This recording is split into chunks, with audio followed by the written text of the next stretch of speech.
शनि की बुरी किस्मत से बचने के लिए मेरे साथ इस गुप्त हिंदू अनुष्ठान को करने का प्रयास करें। देखते हैं कि क्या ये सच में काम करता है। हिंदू ज्योतिष में एक ग्रह है जिसे अक्सर दुर्भाग्य और बुरी किस्मत से जोड़ा जाता है, और वह है शनि। अनुष्ठान हिंदू संस्कृति का एक अभिन्न हिस्सा रहे हैं और ऐसा माना जाता है कि उनमें शनि के नकारात्मक प्रभाव का मुकाबला करने और हमारे जीवन में सौभाग्य लाने की शक्ति होती है। मुझे यकीन है कि हम सभी कभी न कभी इस स्थिति में रहे हैं जहां हमें ऐसा लगता है कि हम किसी मुसीबत में फंस गए हैं, जैसे कि सारा ब्रह्मांड हमारे खिलाफ साजिश कर रहा है। हर कदम आगे बढ़ाने की कोशिश में 2 कदम पीछे हटना पड़ता है, और चाहे हम कितनी भी कोशिश कर लें, हम बस सफलता हासिल नहीं कर पाते। ये हताशाजनक है, निराशाजनक है और पूरी तरह से निराश कर देने वाला अनुभव है। आप ये सोचने लगते हैं कि क्या आप कुछ गलत कर रहे हैं, क्या आप पर कोई श्राप है, या फिर ब्रह्मांड ने यह तय कर लिया है कि आप खुश रहने के लायक नहीं हैं। और यकीन मानिए, मैं भी इस स्थिति में रहा हूं। यह नकारात्मक विचारों और भावनाओं का एक ऐसा चक्र है जिससे निकलना बहुत कठिन हो सकता है। लेकिन अगर मैं आपसे कहूं कि इस चक्र से बाहर निकलने का एक तरीका है, एक तरीका जिससे आप बुरी किस्मत को हराकर अपने जीवन में सकारात्मकता को आकर्षित कर सकते हैं, यह एक विशेष हिंदू अनुष्ठान के माध्यम से किया जा सकता है जिसे शनि के नकारात्मक प्रभाव को दूर करने के लिए डिजाइन किया गया है। इस अनुष्ठान को करने के लिए आपको कुछ सरल सामग्री की आवश्यकता होगी। भगवान शनि की एक छोटी मूर्ति, एक काले कपड़े का टुकड़ा, सरसों का तेल का एक कटोरा और कुछ काले तिल। अनुष्ठान स्वयं काफी सरल है, लेकिन इसकी कुंजी इसे खुले दिल और दिमाग से करना है।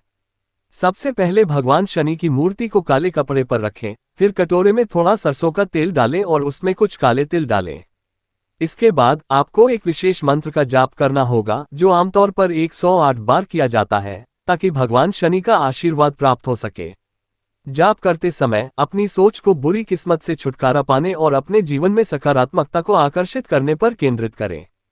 अंत में अपने इरादों पर विचार करने और अपने इच्छित सकारात्मक परिणामों की कल्पना करने के लिए कुछ क्षण लें।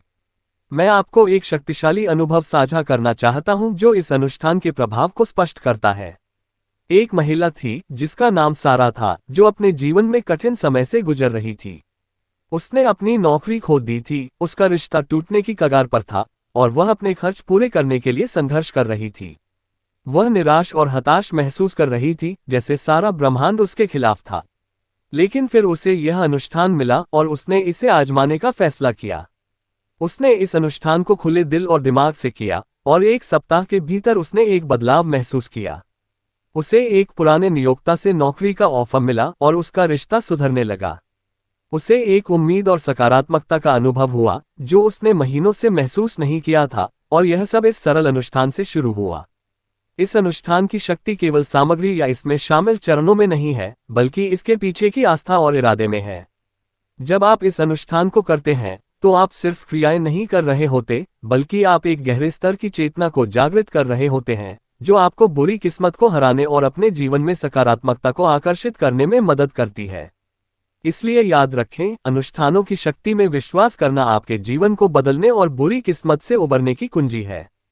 इस सरल हिंदू अनुष्ठान को करके आप अपने जीवन में सकारात्मकता और सौभाग्य को आकर्षित करना शुरू कर सकते हैं और नकारात्मकता के चक्र से बाहर निकल सकते हैं। देखने के लिए धन्यवाद, और अगर आपके पास इस अनुष्ठान या इस तरह के अन्य अनुभव हैं तो कृपया उन्हें मेरे साथ नीचे कमेंट्स में साझा करें। और अनुष्ठानों और आध्यात्मिकता पर और अधिक जानकारी के लिए मेरे अन्य वीडियो देखना न भूलें।